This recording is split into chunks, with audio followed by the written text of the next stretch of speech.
Halo sobat olahraga, salam olahraga.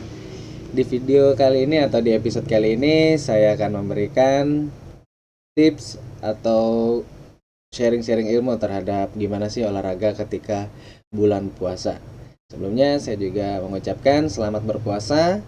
Bagi yang menjalankan tetap semangat karena puasa itu bukan halangan untuk kita beraktivitas olahraga dan menjalankan aktivitas-aktivitas lainnya. Oke, saya akan memberikan manfaat apa aja sih kalau kita berolahraga ketika bulan puasa. Itu yang mungkin bisa teman-teman pahamin atau tahu. Yang bisa menjaga yang pertama bisa menjaga kebugaran tubuh. Terus yang kedua mempertahankan massa otot. Yang ketiga memicu produksi hormon endorfin. Oke, jadi teman-teman di antara tiga itu nanti bisa cermatin sendirilah bagaimana kalau kita olahraga ketika bulan puasa, atau lebih baik milih libur ketika bulan puasa, atau lebih baik kita milih olahraga di bulan puasa. Terus yang ketiga membakar kalori berlebih pada tubuh. Yang keempat ada menjaga berat badan yang ideal. Jadi untuk teman-teman yang ingin mendapatkan berat badan yang ideal, ada body goals sebagainya, bisa langsung manfaatkanlah momen ini. Terus yang selanjutnya membantu menurunkan berat badan. Selanjutnya meningkatkan kinerja hormon insulin yang bertugas mengubah glukosa menjadi energi. Itu salah satu manfaat yang berlebih. Selanjutnya ada meningkatkan kepadatan tulang, memperlancar sirkulasi darah, dan melancarkan metabolisme tubuh, memaksimalkan fungsi kognitif, dan memperbaiki suasana hati. Jadi hati kita juga tenang, pikiran kita juga lancar ketika berpuasa, dan lebih rileks lagi. Tentu mungkin itu beberapa manfaat ya olahraga ketika berpuasa. Selanjutnya bagaimana sih supaya kita tetap lancar puasanya dan tidak terganggu ketika kita berpuasa saat olahraga. Mungkin yang pertama, untuk teman-teman atau sobat olahraga bisa memilih waktu yang tepat. Untuk waktu yang tepat, yang pertama misalnya itu sebelum buka puasa, boleh sesudah sahur, atau sesudah buka puasa juga boleh. Itu hanya maksudnya untuk para aktivis atau untuk sahabat olahraga. Misalnya kalau untuk atlet apakah itu berlaku? Berlaku, malah untuk misalnya kayak pemusatan latihan para atlet-atlet tersebut itu bisa jadi mereka latihan bisa jam 2 siang sampai menjelang maghrib. Habis latihan teknik fisik, kemudian latihan teknik, bisa lagi berpuasa. Tetapi pasti pemilihannya dengan volume dan intensitas yang sangat diperlukan oleh tubuh para atlet tersebut. Mungkin itu tugas-tugas pelatih strength conditioningnya bisa membagi bagaimana. Selanjutnya, kalau untuk orang biasa tentunya lebih baik memilih intensitas. Maksudnya orang biasa ini orang yang belum betul-betul terlatih sejak lama gitu. Lebih baik memilih intensitas yang sangat ringan atau yang sedang saja sudah cukup. Fungsinya kan hanya untuk menyehatkan tubuh kita supaya manfaat-manfaat tadi supaya dapat begitu. Sehingga puasa lancar, olahraga lancar, dan aktivitas lainnya lancar. Semoga sehat selalu. Terus yang ketiga, tuh asupan nutrisinya bagaimana, asupan makannya ketika buka puasa dan ketika sahur. Itu juga mempengaruhi kondisi tubuh kita ketika kita berpuasa dari setelah subuh menjelang setelah sahur menjelang buka puasa. Itu juga mempengaruhi kondisi tubuh kita ketika berolahraga.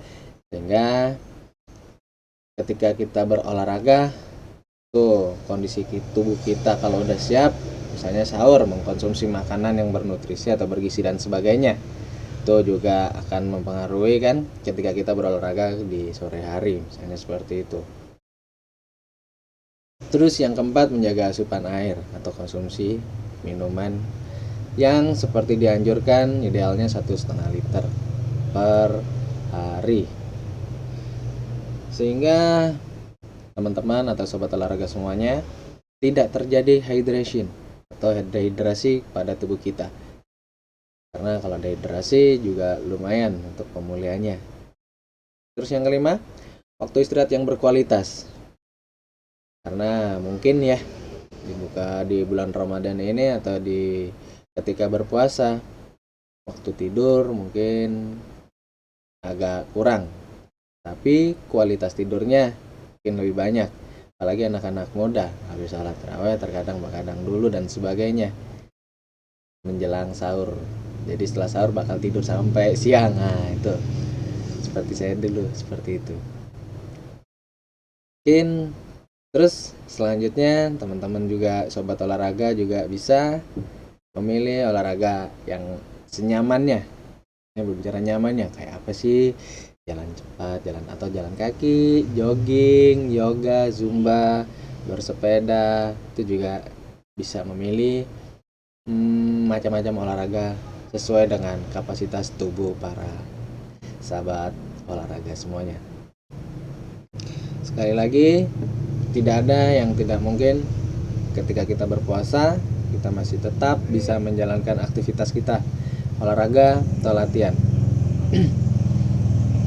Mungkin gimana sih kalau kita di Platda atau di Platnas latihannya gitu kan?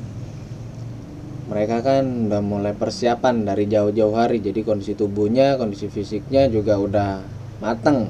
Maksudnya seperti itu. Kalau sudah matang, entah itu bulan puasa atau tidak, mereka pasti sudah siap dengan kondisi tubuhnya. Tambah lagi asupan nutrisinya juga memadai dan sebagainya. Dan program-program latihannya juga pasti tentu sudah terprogram. Jadi untuk teman-teman, untuk sobat olahraga yang sebelum pernah merasakan pelatihan yang cukup lama, lebih baik memilih kondisi olahraga yang berintensitas rendah atau sedang. Cukup seperti itu. Nah, takutnya kalau kita langsung tinggi terjadi hal-hal yang tidak diinginkan. Izin ke toilet, taunya minum di toilet, seperti itu. Karena saya pun juga memiliki atlet seperti itu. Dan itu juga hal yang tidak kita inginkan. Ternyata bolong juga seperti itu, pemirsa. Tahu sobat olahraga semuanya. Dan saat ini kebetulan saya juga di olahraga panahan. Mungkin kalau untuk olahraga panahan, bagaimana sih kita supaya standby ya? Kalau menurut saya lebih baik di bulan suci Ramadan ini itu lebih banyak yang nembak, fisiknya juga tetap terjaga.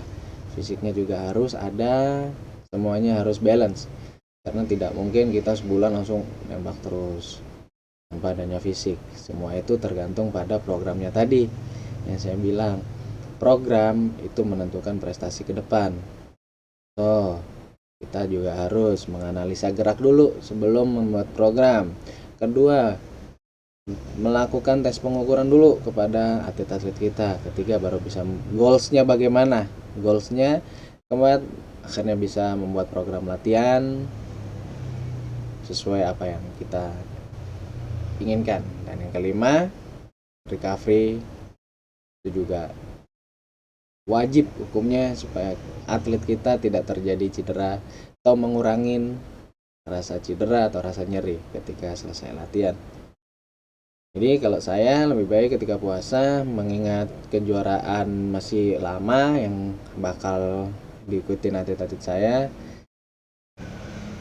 cukup menembak misalnya kayak blank shoot tuh selama beberapa minggu, sekali-sekali dibuat jarak misalnya 70 seperti itu. Jadi itu juga semua nggak patokan itu menurut saya, karena saya melakukan seperti itu saat ini sehingga tervisualisasi atlet kita dengan jarak pendek, mereka tetap bisa merasakan teknik dengan baik dan benar. Kalau di panahan memang tidak ada teknik yang ngajak, gimana sih nyamannya sih kalau menurut saya. Kalau atlet itu nyaman, terus kalau atlet itu enak membawaannya, foto berdiri, menarik dan sebagainya, silakan. Tetapi kita sebagai pelatih juga harus memberikan yang terbaik sesuai dengan anatomi tubuh. Ingat, yang terpenting yaitu gimana anatomi tubuh kita. Jangan sampai salah kita memberikan teknik yang seharusnya sendi itu engsel jadi putar. Nah, itu kita harus arahkan. Meskipun senyamannya atlet ketika berdiri atau menembakkan busur, tapi dengan aturan yang selalu kita berikan atau tuntunan yang selalu kita berikan. Jadi untuk para pelatih nggak usah bingung, atau untuk sobat olahraga nggak usah bingung, puasa bukan halangan buat kita beraktivitas. Puasa bukan halangan buat kita tidak berolahraga. Kita tetap berolahraga, jadi kondisi tubuh kita sehat, hati kita tenang, adem, fresh dan sebagainya, dan kondisi fisik kita juga hampir terjaga karena pasti ada terjadi penurunan ketika bulan puasa. Terima kasih banyak, sampai ketemu di episode selanjutnya. Salam olahraga.